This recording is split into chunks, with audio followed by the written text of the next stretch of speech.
more on our top story now. The Prime Minister and U.S. President have been holding talks today as time runs out to avoid a damaging trade war. And for more on the toll these tariffs are expected to take on the country's small businesses, we want to check back in with the Canadian Federation of Independent Business President Dan Kelly. Dan, thanks so much for joining us again, and sorry about those audio issues. Good to have you back on, though. I cannot imagine that it was a good weekend for you after what we learned. Tell me more about the conversations you've been having with small business owners. Look, in many ways, this is bringing me back to the feeling we had in March of 2020 when the world went sideways and the pandemic began. Tons of uncertainty, loads of questions from business owners, and great apprehension about what's coming. And that's exactly what's happened. We had just over the weekend loads of calls from small business owners asking just about the administration of the tariffs. How are they going to and expected to remit the money from tariffs on the Canadian tariffs on U.S. goods, and what do they need to do in the U.S.? Is that any different than is normal? But those are just the beginning.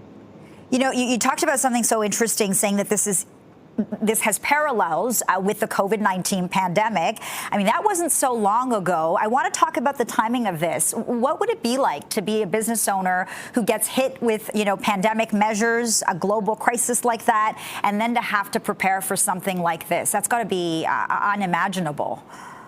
We haven't had a straight line year for I don't know how many years now. It has just been terrible for small businesses. The COVID pandemic, obviously, and Canada's 2 years of on and off restrictions really did cause existential threats to many businesses. Some didn't make it, and others are still trying to unbury themselves from the debt that they had to take on. Then we went into an incredibly tough economy where Canadians were struggling to make ends meet, and as a result, the demand for products has dried up in many respects. And now we're into other uncertainties, including the latest over tariffs. So, yeah, we should absolutely have some respect for business owners who have survived it all. But how many more knocks business owners can take is anyone's question. Right. And can they survive this round of devastation, I guess, is an important question. I've been following your commentary online. You write that there will be lots of small businesses impacted just by the first round of Canadian tariffs. Yeah. And you've mentioned, you're looking at grocery distributors, retailers, the hospitality industry, Dan, clothing and shoe stores, along with the beauty industry. Can you talk more about the specific business owners that you're so worried about? Yeah, look, the first round of tariffs, while only a small portion of U.S. imports into Canada, it's big enough. This is a big number of grocery products and a lot of the consumer products that we use every day that are going to be subjected to U.S. tariffs as Canada's retaliatory actions.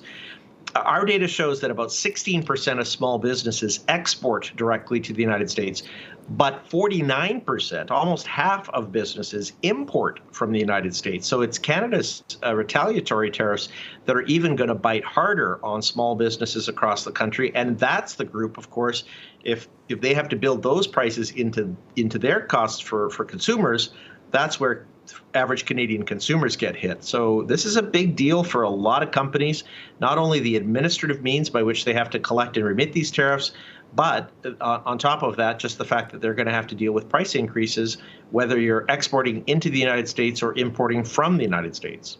Is there anything governments can do to preemptively offer relief to some of these small businesses who are really worried about their livelihood? Yeah, look, it is going to be a tricky balance to get this right. There were a lot of mistakes made during COVID. Some of the support programs went way too far, others not far enough. And we heard from members, small business owners on both sides of that equation. But there are going to be broad impacts that all of us are going to feel. And then there are going to be specific impacts on different companies. I talked to some small business owners who sell 90% of their products into the U.S. market. And they're very worried about whether they're going to have any customers left at the end of this.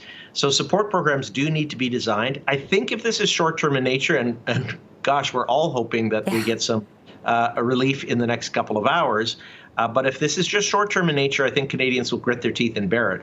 If this goes on more than a couple of weeks, though, there is going to need to be support to help Canadian businesses get through the higher costs that tariffs bring. Yeah, everyone is hoping for the best case scenario, and that would be it.